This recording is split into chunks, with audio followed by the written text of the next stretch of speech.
ada satu orang lagi yang minta dirahasiakan sampai sekarang. Ya, itu dalam pertemuan kita kemarin berlima ya di dalam ruangan selama 3 jam. Itu kan ada sekitar 20 menit teleponan dengan Presiden Prabowo video call. Ya kan? Nah, Presiden nanya, "Egy bagaimana Gi? Sehat Gi?" Ya kan, itu pertanyaan-pertanyaan yang personal. Ya, bursa gimana? Sekolah unggulan udah jalan belum? Sekolah rakyat jalan nggak? Ini jalan nggak? Nah, sama yang teman satu lagi ya, karena mereka usianya sama ya, cicat-cicat, karena mereka teman dari ideologi dari zaman dahulu ya. Nah, kalau saya ya ditanya, saya bilang saya lagi ngembangkan lembaga Pak, untuk saya melakukan kajian-kajian pembangunan alternatif untuk mendukung bagaimana industrialisasi pedesaan, koperasi merah putih, apa segala yang menurut saya semua ideologis. Jadi sebenarnya Pak Prabowo ini kita harapkan melakukan tukar pikiran dengan kita-kita, dia terima atau enggak. Kalau dari zaman Jokowi ya nggak ada tukar pikiran karena Jokowi nggak punya pikiran. Ya kan? Gitu loh. 2 hari ini ada perbincangan yang menarik, yaitu sosok D, Mr. D ya. Orang bilangnya Dasko, Don Dasko ya. Bertemu dengan Egy Sujana, sebelumnya bertemu dengan Rocky Gerung, sebelumnya bertemu dengan macam-macam orang. Nah, tapi yang menarik adalah senior saya ya, Syahganda Nenggolan, Bang Syahganda, itu banyak sekali mengirimkan beberapa berita, kemudian analisis, tulisan dan lain sebagainya. Dan dia sempat protes ketika saya bikin viral Egy Sujana bertemu Dasko, ini kata aktivis TPUA. Katanya perlu waktu untuk saling mempengaruhi. Kemudian saya kan sudah bilang, kalau orang protes RH Channel dan kemudian ingin bersuara, saya kasih kesempatan sebagai komitmen cover both side. Kalau tidak protes silakan saja. Di ujung telepon sudah ada Syahganda Nenggolan. Assalamualaikum warahmatullahi wabarakatuh, Bang. Waalaikumsalam warahmatullahi wabarakatuh. Oke, keren jadas. Karena abang keren cadas dan abang biasanya BTL, batak tembak langsung, saya harus ngomong apa adanya. Ini Bang Gada ini diisukan kayaknya sudah jadi humasnya Dasko atau humasnya Prabowo. Silakan diklarifikasi dulu sebelum bicara mengenai pertemuan Dasko dan para aktivis itu. Iya, jadi pertemuan Dasko yang dimana saya ada, khususnya ketika saya mengarrange pertemuan Profesor Dasko, saya tidak bilang Don Dasko ya, Profesor Dasko dengan Profesor Akal Sehat Rocky Gerung, ya itu adalah pertemuan yang keduanya itu memang saling ingin. Ya, jadi ini yang perlu diklarifikasi, apakah orang merayu atau saling ingin. Ya, dari awal Januari itu Rocky Gerung sudah berhasrat ketemu dengan Pak Dasko. Jadi saya itu justru meyakinkan Pak Dasko ya bahwa tidak ada video ya yang sampai ke Pak Prabowo, video pernyataan Rocky Gerung bahwa Presiden ke-8 yakni Prabowo adalah bajingan tolol. Itu keselio itu Rocky Gerung, dia bilang tapi itu yang sampai ke presiden. Itu kan it happen gitu, nggak bisa kita itu dia Presiden Republik Indonesia. Dalam pertemuan dia dengan Musliman NU, dia juga omong itu. Ya kan, ada orang yang ngomong saya bajingan tolol di depan pemret yang 4 jam ketemuan di Hambalang. Dia juga bilang, kenapa Rocky itu begitu, udah saya bela dia waktu kasus tanah dengan Sweeteng bla bla bla bla, kelakuannya masih begitu, ya kan? Nah, karena dia mendapatkan disinformasi. Nah, dari Januari, Februari, Maret ya, itu pas habis 4 bulan itu, atau 3 sampai 4 bulan, itu saya harus mengklarifikasi itu, bahwa yang dimaksud oleh Rocky Gerung adalah Presiden ke-7, yaitu Jokowi yang bajingan tolol. Dia menyebut ke-8 itu, tapi refernya ke Jokowi sebenarnya. Iya, udah diralat sama Rocky Gerung, tapi kan digunting-gunting orang jadi fake video palsu kan gitu sampai ke Pak Prabowo, dan itu susah melakukan biasanya dalam dunia medsos yang kejam seperti sekarang. Kalau udah digituin itu susah meralat memperbaikinya gitu. Nah, jadi bukan maksudnya Dasko ingin mempengaruhi Rocky. Enggak, Rocky dari awal pengen ketemu Dasko. Itu pertama kali 7 Januari ya, itu saya udah undang Dasko tuh tanda tangan bertiga atas nama kerjasama Sabang Merauke Circle. Kemudian saya punya perhimpunan Van Ons dengan Rocky dan Jumhur dan Ferry Juliantono, perhimpunan menemukan kembali Indonesia, dan serikat pekerja terbesar di Indonesia SPSI-nya Jumhur. Udah tanda tangan bertiga, saya, Jumhur, dan Dasko. Tapi Pak Dasko nggak berani karena masih ada Rocky Gerung. Jadi itu saya mau ngasih klarifikasi kepada pemirsa Keren Cerdas yang Budiman, jangan sampai nanti ada mispersepsi. Enggak, ini Prof Dasko melihat bahwa peluang untuk mempengaruhi Pak Prabowo itu sekarang satu-satunya jalan terbaik ya. Mungkin tadi kan Pak Repli Harun di dalam podcastnya itu ada banyak orang disebut, bukan hanya Dasko. Iya, banyak orang, tapi kemudian Pak Rocky Gerung melihat untuk membuat komunikasi kepada presiden itu memang paling efektif Pak Dasko. Jadi pada saat pertemuan kita dengan Pak Dasko di Senayan Park tempo hari, itu langsung Pak Dasko sudah bilang, Bang, dia bilang, dia kasih tunjuk ya ke aku, ditunggu presiden nih habis pertemuan dengan Himbara, ya kan? Nah, tapi karena itu Pak Dasko bilang saya duluan ke istana, nanti Pak Rocky sama ini ditunggu presiden. Nah, kemudian kepotong dengan ada Pak Luhut dan Erlangga dan Bahlil masuk untuk persiapan serasian ekonomi 2025. Kegeser lagi nih, ya kan? Nah, itu. Jadi sama Egy juga sama modelnya. Sama Egy. Nah, jadi Egy memang juga punya keinginan. Dari lama Egy sudah WA saya. Kan, ayo dong ketemu Dasko, supaya kita bisa ketemu presiden. Tentu Egy ngomongnya begitu karena dia adalah daihatnya Prabowo yang dipenjara pertama sekali itu tahun 2019. Yang bebaskan itu namanya Dasko waktu itu. Nah, jadi dia ngomong ke Dasko, saya sampaikan ke Dasko, Pak Dasko belum ini. Nah, kemarin Pak Dasko itu kebetulan bilang, Bang, ayo Bang ketemuan Egy gitu loh, ya kan? Nah, apakah konteksnya Jokowi atau apa, itu bisa dikonfirmasi sama Egy. Tapi saya mau klarifikasi di sini bahwa keinginan bertemu itulah keinginan kedua belah pihak. Jadi nggak ada keinginan tuh misalkan Dasko seolah-olah ini gitu, dominan ingin ketemu, enggak. Jadi ini memang pernyataan post factum tadi oleh Pak Repli Harun, ya memang kita harus buktikan nanti gitu loh. Cuma kan ini teman-teman ini kan bukan teman-teman yang memang muda usia politiknya gitu loh, dalam konteks integritas. Baik Rocky, saya, Jumhur,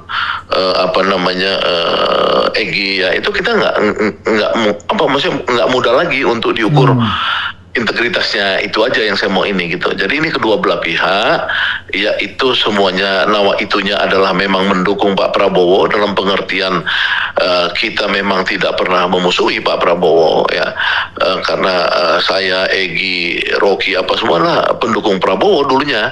Hanya kita tidak bisa terima ketika Pak Prabowo kemarin masuk dalam kekuasaannya Jokowi, kan itu. Nah, ketika sekarang ada peluang, ya kita lihat aja peluang itu bisa nggak. Kalau kita melihatnya peluangnya ada besar, jadi kita mencoba gitu loh untuk bagaimana Pak Prabowo lebih terbuka kepada orang-orang yang seideologis dengan dia, sejalan gitu.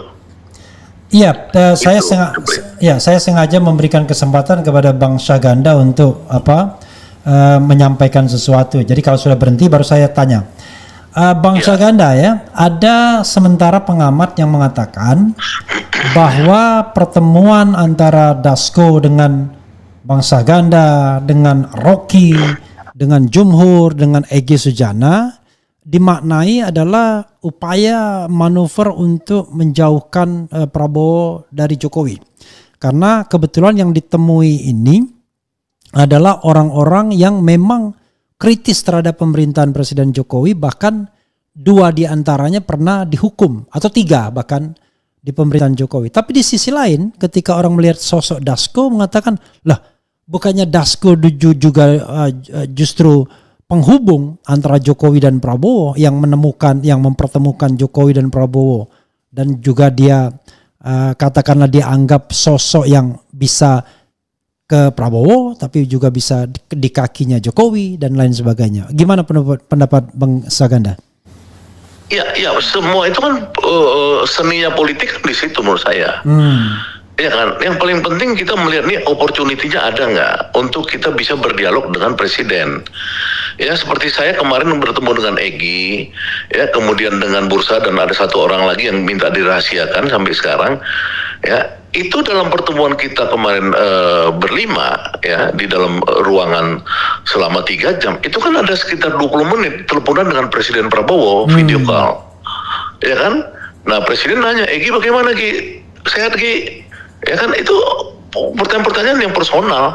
Ya Bursa gimana? Sekolah unggulan udah jalan belum? Sekolah rakyat jalan nggak? Ini jalan nggak? Nah, sama yang teman satu lagi ya, karena mereka usianya sama ya cicat-cicat, karena mereka teman dari ideologi dari zaman dahulu ya. Nah kalau saya ya ditanya, saya bilang saya lagi ngembangkan lembaga Pak untuk saya melakukan kajian-kajian pembangunan alternatif untuk mendukung bagaimana industrialisasi pedesaan, koperasi merah putih apa segala yang menurut saya semua ideologis. Jadi sebenarnya Pak Prabowo ini kita harapkan melakukan tukar pikiran dengan kita dia terima atau enggak. Kalau dari zaman Jokowi ya nggak ada tukar pikiran karena Jokowi nggak punya pikiran. Ya kan? Gitu loh. Karena Pak Prabowo kan punya pikiran. Kita berharap bahwa istilah Rocky Gerung itu manusia ini yang paling penting hidup kalau ada pertentangan pikiran.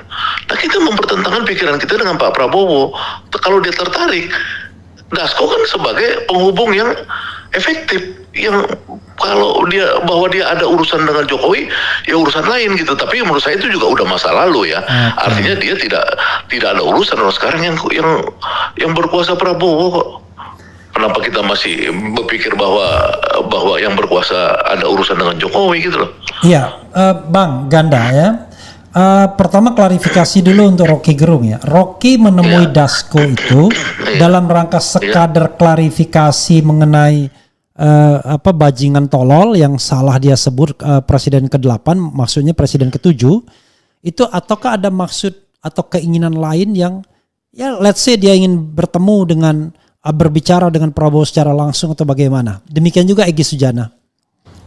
Ya pastinya kan Rocky itu kan temannya Prabowo puluhan tahun. Semua orang tahu bahwa kader PSI, bukan PS-nya si Kesang nggak jelas. PSI yang asli itu Partai Sosialis Indonesia. Kadernya itu yang paling top sekarang itu kan namanya adalah Rocky Gerung. Ya kan? Seniornya Rocky Gerung itu di kader PSI itu namanya Presiden Prabowo Subianto. Kan kira-kira gitu. Itu kan politiknya nggak bisa kita bantah.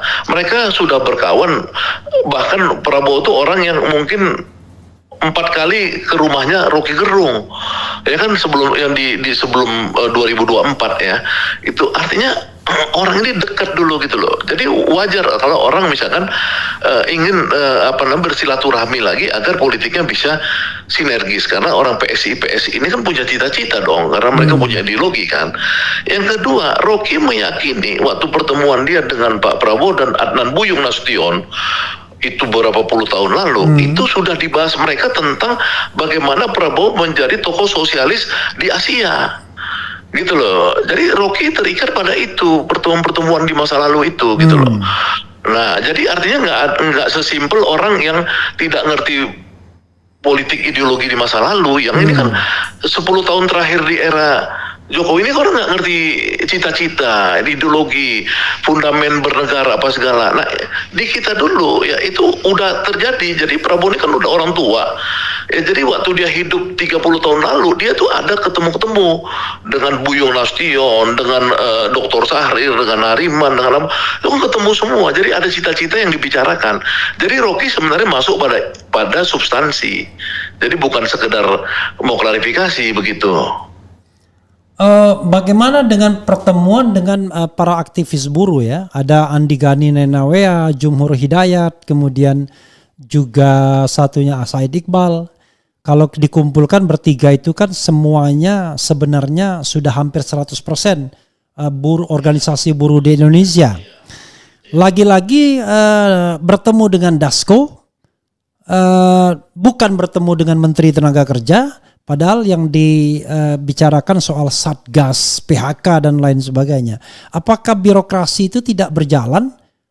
Cukup dengan orang kepercayaan Prabowo yang notabene adalah wakil ketua DPR yang harusnya menjadi juru bicara DPR dalam pengawasan pemerintah. Gimana, Bung?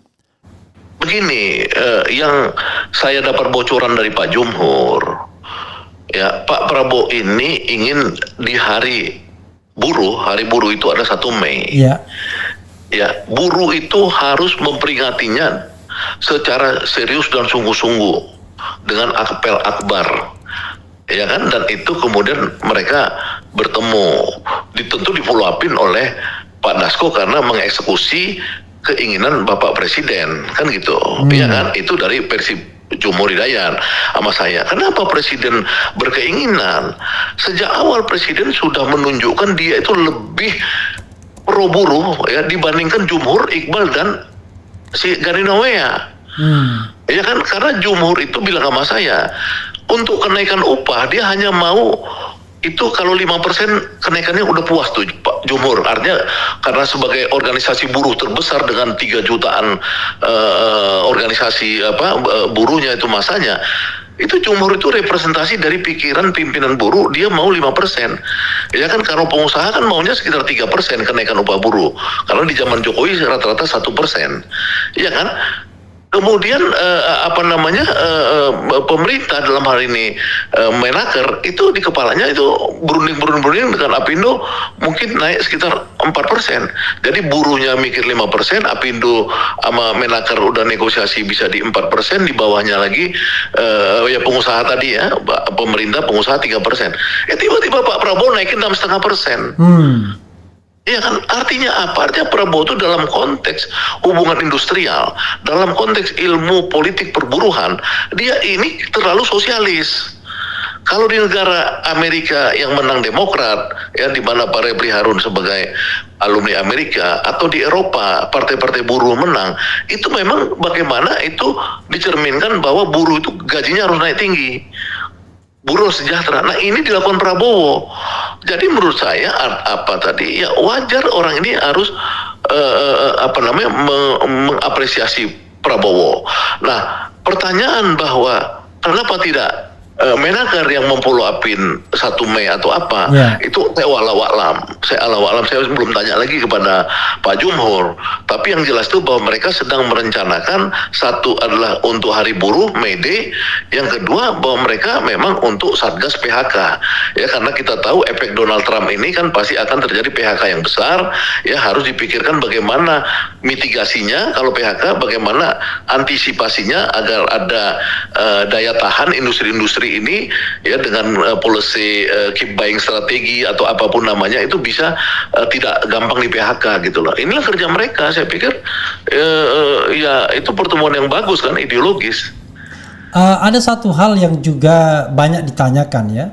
Sebenarnya Dasko ini posisinya sebagai apa atau sebagai siapa? Karena kita tahu dia punya dua posisi.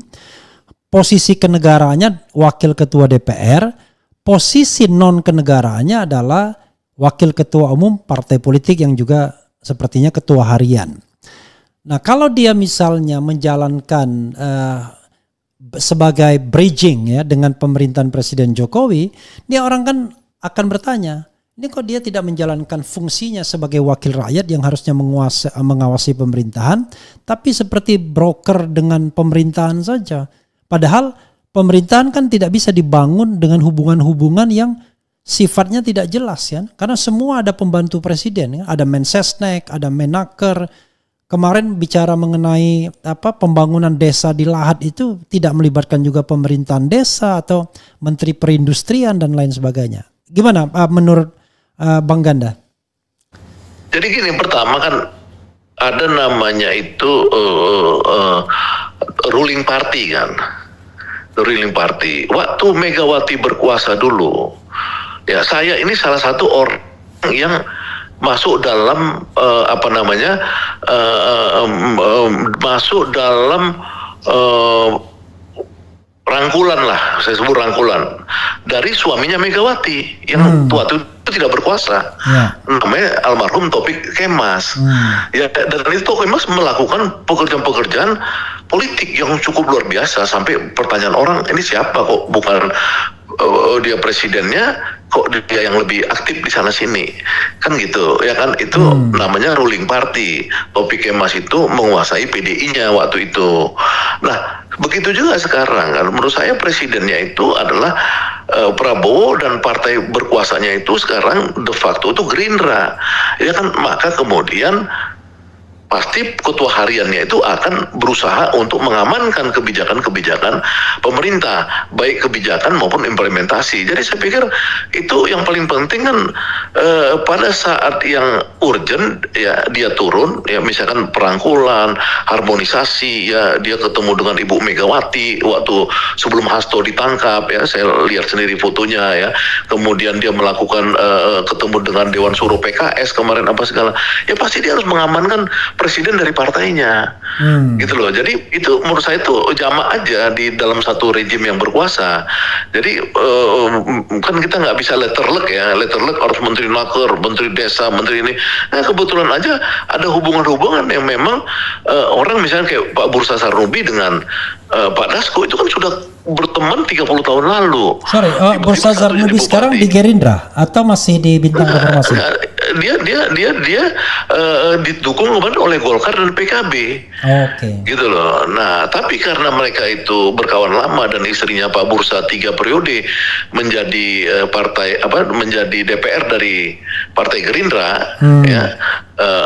Ada kedekatan. Jadi ketika Pak Bursa ada kedekatan, kemudian the ruling party pengen membuat pilot project, saya pikir sah-sah aja lah dia memberikan penguatan kan. Jadi nggak ada yang, menurut saya nggak ada yang negatif sih di situ. Bang Ganda, sebelum saya bertanya tentang opini Anda kan, saya ingin mungkin Anda menutup fakta yang ingin Anda beberkan dalam kesempatan ini. Silakan. Saya mau tanya 2 opini Anda setelah ini. Ya, yang di dalam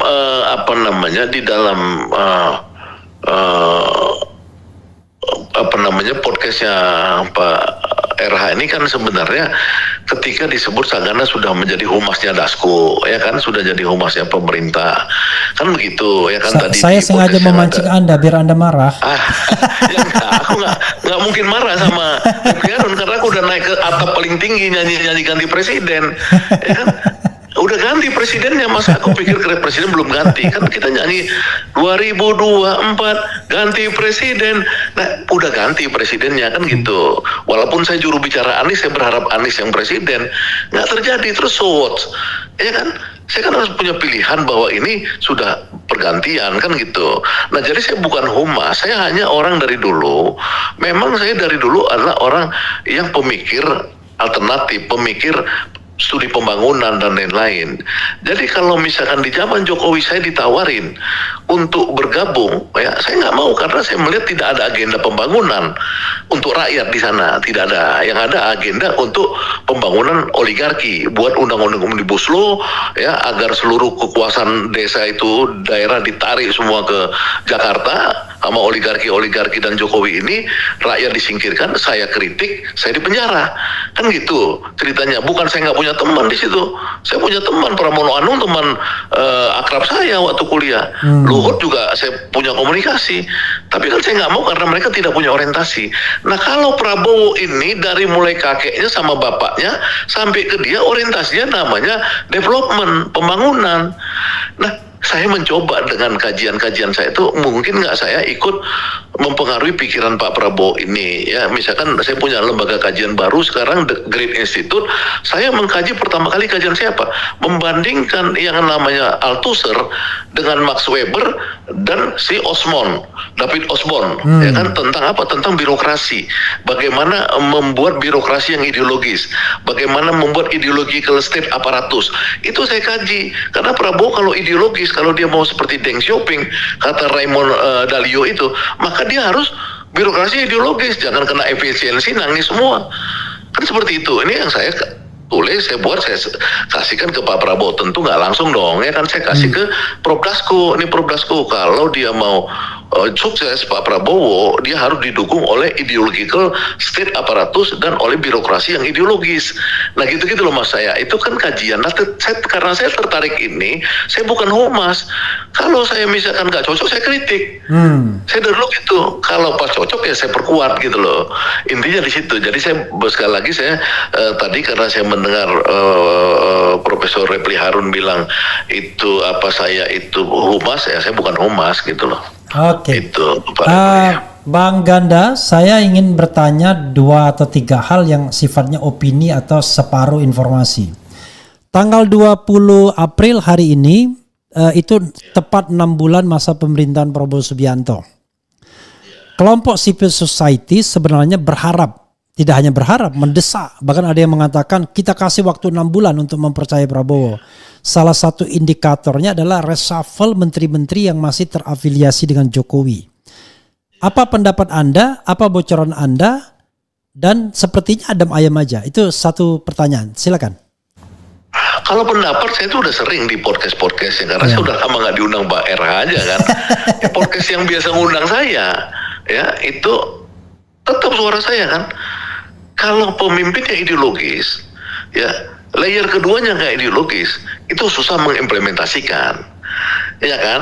Nah, cuman kan saya melihat bahwa Prabowo ini pinter, ya kan, dia tahu bahwa birokrasi ini dikuasai oleh koalisi Indonesia Maju, ya kan. Untuk ngakalinnya dia buat Danantara, ya kan. Akhirnya kekuasaan Erick Thohir kan hilang tuh di BUMN. Sekarang kekuasaan tuh pindah ke Prabowo kan, langsung ganti-ganti BUMN apa segala kan, nggak ada lagi urusan Erick Thohir sekarang. Itu langsung dikendalikan istana Prabowo dan Rosan, orangnya Prabowo. Nah, itulah cara dia bagaimana membuat orang-orang Kim ini nggak lagi gampang sembarangan. Misalkan yang saya lihat dengan Danantara itu, dia nggak bisa bahlil misalkan ngatur-ngatur hilirisasi, karena hilirisasi itu sekarang kekuatannya itu ada di Danantara, gitu loh. Nah, jadi saya melihat armnya, tangannya Prabowo ini dia panjangkan dengan satu namanya Danantara. Yang kedua dia panjangkan lagi dengan namanya tentara. Tentara dia masukkan untuk ngurus sawit apa segala bisa kayak gitu ya kan. Perdebatan kemarin soal apakah harus aktif atau non aktif itu di luar wilayah saya, tapi bahwa dia armnya tangannya Prabowo ini dia perluas supaya dia nggak kejebak dengan harus konsensus di Kim itu segampang itu dia bulak-balikin, ya kan? Yang paling penting di Kim itu kuasanya di mana? Kuasanya di kabinet. Ya kabinetnya dibuat efisiensi karena ada keperluan. Yang kedua memang uangnya dia tarik, gitu loh. Jadi saya lihat ya Prabowo ini cukup ini ya genuine ya cara dia melakukan yang namanya itu, bagaimana sebagai presiden dia bisa melakukan menjamah sampai ke bawah. Dia panggil semua kepala-kepala daerah ke Magelang, dia berkomunikasi langsung dengan bursa, dengan bupati-bupati lainnya. Itu kemudian dia punya cara-cara untuk membuat ide-ide dia bisa jalan. Jadi saya pikir perlu diganti, tapi kalau nggak diperlu ya minimal ya 30% lah. Saya udah sering ngomong itu 30% itu nggak usah semua. Misalkan yang berurusan dengan koperasi ya Budi Ari, saya udah ngomong berkali-kali diganti. Karena apa? Karena strategi Prabowo ini kan seperti strategi Mo Cetung, ya kan, membangun dari desa, koperasi desa 880.000 koperasi dengan 400 triliun uang, berarti kan akan diputar uang di desa, ya kan. Rakyat desa itu akan bisa bekerja, bisa menghasilkan produksi gila-gilaan akan di desa. Nah, perlu diambil orang yang tepat, jangan si Budi Ari yang terkait dengan judul dan terkait dengan terkait dengan korupsi di ini di kantornya dulu, terkait, saya nggak bilang hukum bahwa dia koruptornya ya, tapi kan terkait dia menterinya. Nah, kemudian apalagi di situ yang terkait menteri desa misalkan, saya udah bilang kok menteri desa kalau bisa diganti, ya kan, itu loh. Nah, Sri Mulyani saya bilang diganti aja. Kenapa Sri Mulyani nggak diganti? Karena dia ini neolib, sementara Prabowo sosialis. Kalau di luar negeri saya bilang orang kayak Sri Mulyani ini tahu malu dong. Dia datang ke presidennya, Pak Presiden, saya ini nggak mungkin kompatibel dengan Bapak, ya kan? Tapi kan mental orang Indonesia kan tidak begitu. Selalu pengennya pura-pura saya masih dibutuhkan presiden. Ketika Sri Mulyani tidak mau dengan pertumbuhan 8%, dia kemudian paralel tuh saya lihat LPM UI bergerak juga menghajar Prabowo ya dengan 42 survei ekonom. Ketika isunya Sri Mulyani mau mundur ya kan, entah bagaimana cara akhirnya Sri Mulyani gak jadi mundur kemarin. Malu dong di Indonesia. Ya kan saya udah bilang di podcast saya, malu lu kalau memang nggak kompatibel dengan presiden mundur. Hasan Nasbi udah saya ngomong di publik, lu nggak kompatibel ya mundur dong. Cuman sayang di Indonesia ini mentalnya itu kan masih mental kolonial. Ya kan kalau nggak berkuasa nggak bisa terhormat gitu loh. Kan cuma Repli Harun aja yang nggak berkuasa tapi terhormat terus ya nggak. Bersuara terus. Ya, tapi pertanyaannya Bang ya, kenapa adem-adem aja tidak ada isu bakal reshuffle? Padahal sudah jelas-jelas tuh ada sosok yang bermasalah seperti Budi Ari yang Abang sampaikan tadi kan, Hasan Nasbi. Ngapain kita memelihara orang yang kita kerdilkan, kita kecilkan kekuasaannya dan perannya? Padahal namanya kelembagaan negara ini kan butuh efisiensi juga begitu. Ngapain kita mempertahankan orang yang tidak workable lagi, bahkan bermasalah, bahkan bagian dari masalah? Ya, nggak ngerti detail ya, Pak. Yang paling penting kan saya tadi bilang apakah cita-cita Prabowo ini langsung ketutup dengan ini orang tidak diganti, kan gitu. Nah, Prabowo kan saya lihat misalkan si Hasan Nasbi nggak dia ganti. Tapi dia jadikan juru bicaranya itu Mensesnek, misalnya kayak gitu kan. Yeah. Itu kan cara-cara Jawa itu. Kalau di Medan tuh langsung ditendang tuh Budi Ari, siapa si Hasan Nasbi. Tapi kalau cara Jawa kan mungkin begini, ya udahlah. Pokoknya lu tetap tenang di situ, tapi juru bicara nih ada yang baru. Namanya Prasetyo Mensesnek, kan kira-kira gitu nih yang terjadi sekarang. Iya kan? Budi Ari misalkan, kan saya dengar kan sebelum Lebaran tuh kan Wakil Menteri kan diundang sama Prabowo langsung sendiri, menterinya nggak diundang. Ya saya nggak tahu itu sejauh apa pembicaraannya. Tapi Wakil Menterinya Ferry Juliantono kan? Ya, saya tahu karena dia teman saya. Kemana lu Fer? Gua diundang Prabowo kan sendiri, iya sendiri. Menterinya nggak diundang. Ya kan mungkin ada pola-pola Prabowo yang menugaskan orang. Ya kan jadi itu kalau misalkan menarik tali di tepungnya nggak berantakan. Bisa jadi dia punya strategi itu karena dia menang juga kan. Kalau dalam pikiran saya kan yang seperti ditulis dulu itu kudeta merayap kan gitu kan. Jadi kalau dia udah kudeta merayap mungkin dia punya strategi. Jadi kita melihatnya gini, kalau boleh teman-teman pemirsa Repli Harun ya, karena saya dari dulu itu saya dianggap strukturalis ya, bukan kulturalis, walaupun saya senang dengan kulturalis. Tapi strukturalis gini ya, kalau dia bilang hidup Jokowi ya, tapi kita lihat kebijakan strukturnya, jangan omongannya. Apakah dia itu menghantam nggak pagar laut? Kalau Jokowi bukan hanya menghantam, dia kasih semua, kalau bisa seluruh Indonesia ini dikasih pagar laut supaya dikasih konglomerat untuk menguasai laut. Tapi yang Prabowo kan nggak. Dia suruh tentara, dia rusak. Ya, bahwa itu belum tuntas itu urusan lain, tapi sudah publik tahu bahwa Prabowo membilang negara harus hadir di situ. Sawit-sawit ya di zaman Jokowi itu sudah diidentifikasi 3,3 juta hektar lahan sawit tidak ada izin ya, mau diputihkan. Karena apa? Karena dibuat mereka lah undang-undang Omnibus Law pasal 110 A dan B ya, yang membolehkan putihkan. Sampai selesai itu kemudian ganti ke Prabowo, Pak Luhut bawa proposal itu, ada di koran ya, bukan saya ngomong, bilang bahwa mereka mau bayar 300 triliun, yang penting diputihkan. Prabowo bilang apa? Nggak ada putih-putih, dia bilang nggak ada. Waktu dia dialog dengan Jumhur, siapa yang buat Omnibus Law itu? Ya presiden lah Pak, kata Jumhur sama DPR. Presiden mana? Kata Prabowo. Ya kan, lah pokoknya presiden. Untung si Yaserli bilang, Pak maksudnya manusia. Kalau Omnibus Law itu dibuat manusia, maka Omnibus Law itu bisa diganti, dirubah, kata Prabowo. Ya kan, Prabowo kan kemudian mengambil alih nih, udah ratusan ribu hektar sawit-sawit yang selama zaman Jokowi bebas, untungnya itu dihitung Prabowo 240 triliun tuh, konglomerat itu nggak bayar pajak lagi mereka tuh. Coba, sama Prabowo disita. Sekarang udah 600.000 kalau nggak salah saya disita sama Prabowo. Itu dalam teori-teori strukturalis, jadi kebijakan buruh 6,5%, kebijakan sawit, kelapa sawit yang diambil alih pemerintah, kebijakan pagar laut, itu disebut dalam teori itu political ekonomi, itulah pertarungan strukturalis. Dia kalahkan kekuatan lawannya itu gitu loh. Dalam hal ini lawannya Prabowo oligarki. Nah ini kan kemudian bagaimana kita kok masih menilai dengan yang sifatnya apa namanya tuh simbolis gitu loh. Ini yang saya nggak ngerti gitu. Oke, Kalau saya sih, ya ini soal simbolis juga kan kadang-kadang orang merasa menganggap penting. Misalnya contoh hubungan antara Prabowo dan Jokowi. Baru-baru ini muncul lagi kan mengenai ijazah palsu. Memang Prabowo tidak berkomentar apa-apa, tetapi orang yang sangat loyal kepada Prabowo, Hercules misalnya, datang ke sana, ya, show of force untuk dalam tanda kutip war juga dengan kelompok aktivis yang datang. Itu teman Bang Ganda semua kan, aktivisnya.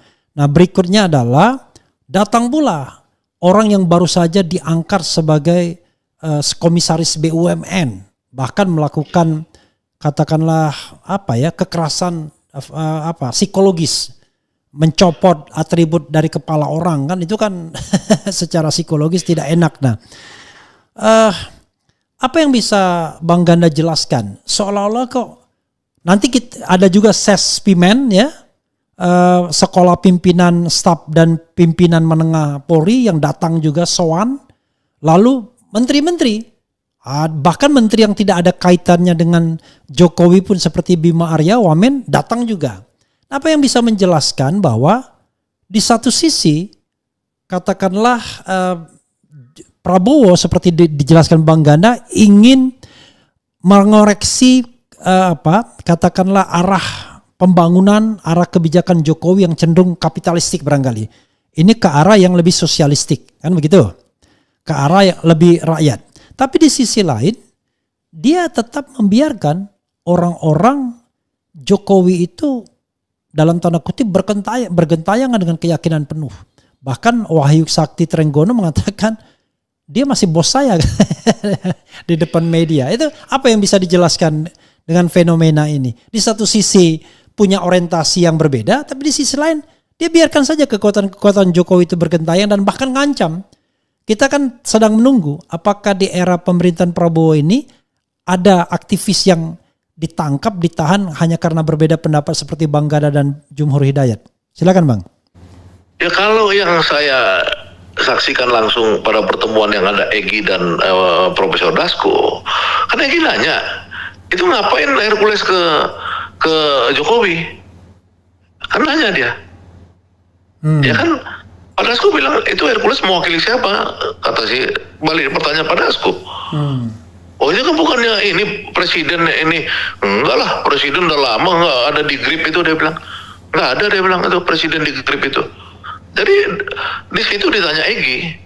Jadi kalau orang mengasumsikan bahwa Hercules mewakili mewakili Presiden Prabowo, menurut saya sih ya terlalu simplistis ya. Ini yang jelas saya dengar sendiri percakapan Egy Sujana dengan Pak Dasko itu bahwa dibantah Pak Dasko tidak ada Hercules mewakili istana itu, mewakili Prabowo nggak ada, gitu loh. Yang kedua ya kan Egy juga nanya apakah urusan ijazah palsu ini tetap dia boleh terus?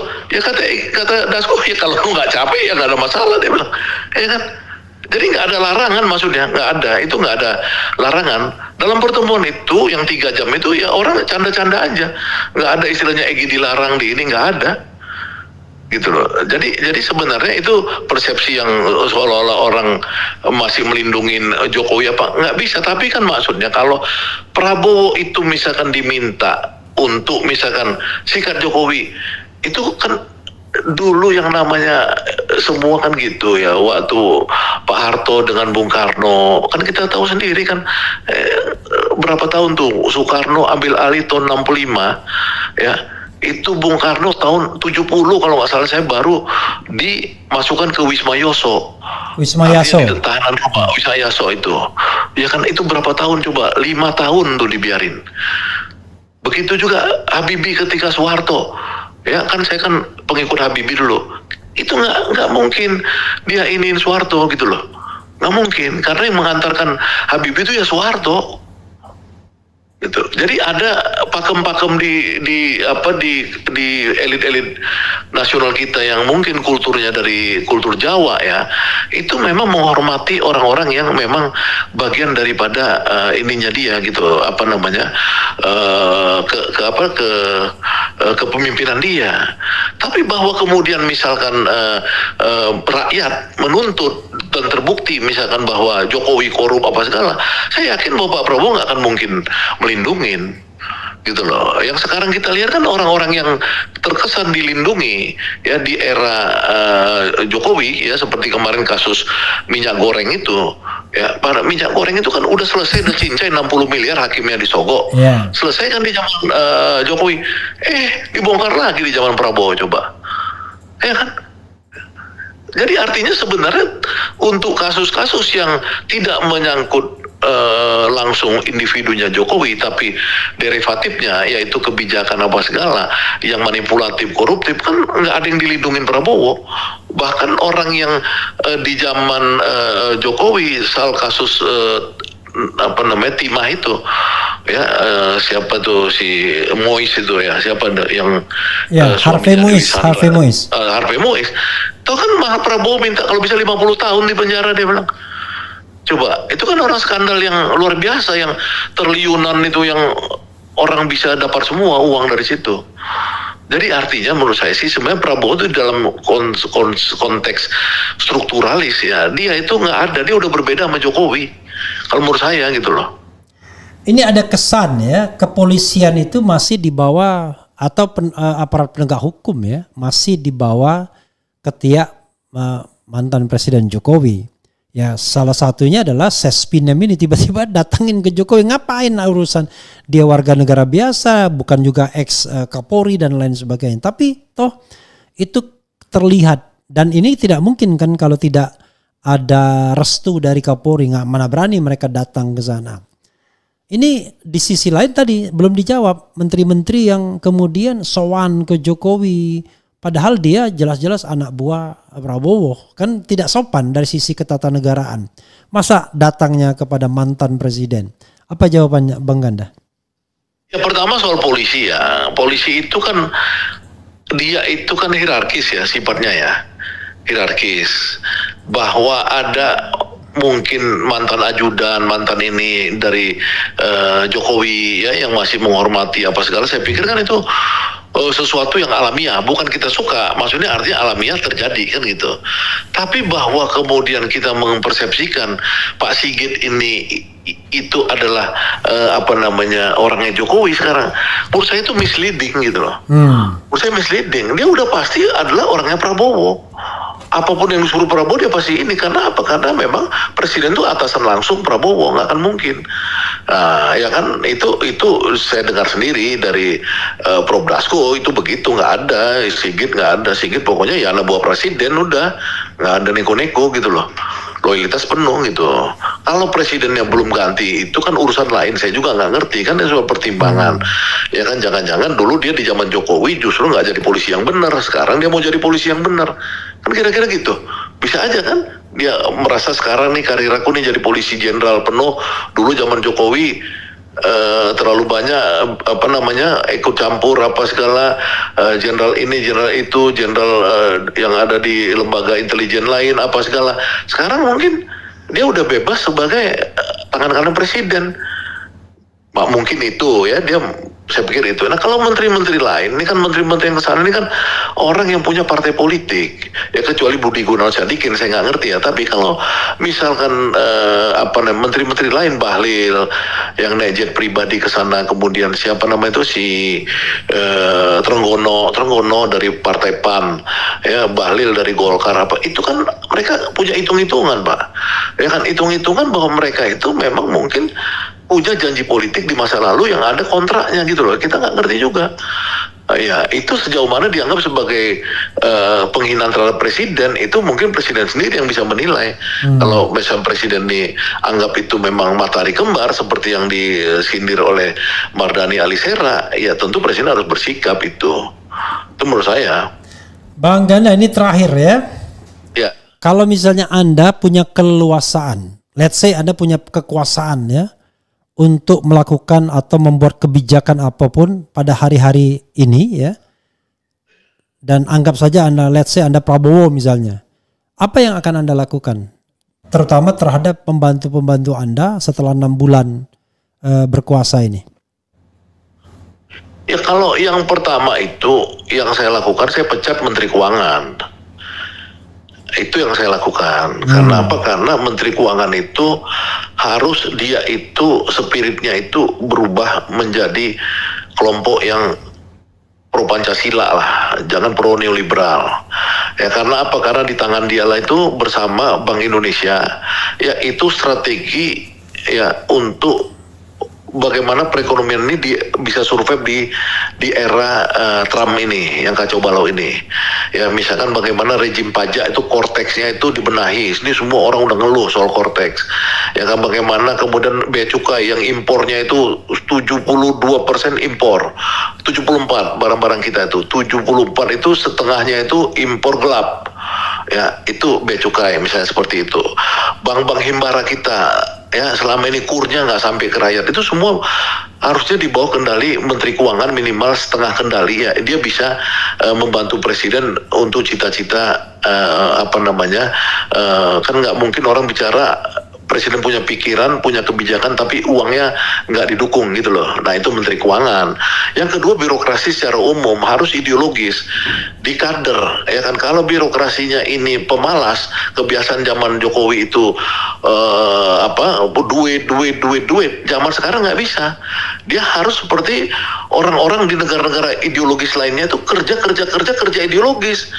Gitu loh, ini yang harus dirubah oleh Presiden Prabowo. Itu aja menurut saya yang penting untuk cita-cita Prabowo itu bisa sampai ke masyarakat gitu. Ada satu lagi soal komunikasi politik ya. Orang menganggap bahwa komunikasi politik Prabowo itu buruk ya, dengan fenomena Hasan Nasbi dan lain sebagainya, serta ini mohon maaf fenomena mantan pendukung atau relawan Jokowi ya, yang kemudian bermimikri sekarang menjadi orang yang membela Prabowo. Tetapi yang membuat kita agak miris dan ketawa adalah ketika berdebat di televisi ya, mereka merepresentasikan kecintaan terhadap Jokowi dan Prabowo itu seperti dalam satu napas. Dan kalau dirunut-runut ya mereka orang Jokowi semua. Bagaimana pendapat Anda? Kok sepertinya pemerintah tidak memiliki jubir yang baik, buruk sekali jubirnya, seperti Ngabalin. Kan gini, orang itu kan memang namanya politik itu kan perebutan ruang, perebutan pengaruh. Ya cara mereka tuh harus mengatakan bahwa Prabowo dan Jokowi itu adalah segaris, sejalan, seideologis kan gitu. Agar mereka tetap eksis dalam permainan itu kan gitu. Ya kan seperti Hasan Nasbi ya. Coba bayangkan aja ya, menurut Pak Rocky Gerung, dia itu harusnya jadi pembicara di retreat di Magelang. Ya, itu sudah diusulkan oleh Pak Tito Karnavian untuk dia jadi pembicara. Bayangkan Pak Tito Karnavian yang menyelenggarakan retreat di Magelang mengusulkan nama Rocky Gerung. Ya kan? Sampai ke tempat tertentu dicoret nama Rocky. Tempat tertentu tuh di mana? Ya nanti mungkin Bang Repli tanya Rocky langsung ya supaya nggak ada miss. Saya cuma mau bilang gini, ada elemen-elemen dalam kekuasaan Prabowo ya seperti Pak Tito itu melihat bahwa ini ada sesuatu yang harus dibenahi dengan menampilkan orang-orang seperti Rocky, misalkan seperti itu. Sama seperti saya mengharapkan Pak Repli Harun lah juru bicara Presiden Prabowo, iya kan? Tapi kan kelompoknya Hasan Nasbi pasti akan bilang Repli Harun itu bahaya Pak, karena tiap hari dia itu adalah memusuhi Prabowo. Itu kan ruang publik. Dan saya sudah bilang kan tidak mau menjabat apapun sampai 2029. Mau jadi oposisi. Pendapat saya. Maksudnya gini, artinya ada perebutan pengaruh, perebutan ruang publik. Jadi memang itu istilah Pak Repli Harun post factum. Tadi ya kita lihat aja, memang teorinya begitu. Ya kan zaman dulu di dalam era Soeharto ada rebutan kelompok Islam dengan kelompok Beni Murdani dan CSIS. Semua ahli sejarah mencatat itu, bukan kebohongan. Memang ada rebutan pengaruh. Zaman Soeharto ada rebutan pengaruh antara PKI dengan kelompok agamis, misalnya kayak gitu. Nah sekarang pasti ada kelompok Jokowi itu pasti ingin terus mengendalikan kekuasaan ini, ya kan? Nah kita tinggal berpikir bagaimana kita bisa mengatakan kepada Prabowo yang sebenarnya Garuda Yaksa, Raja Wali, apa segala, ya kita coba imbangin.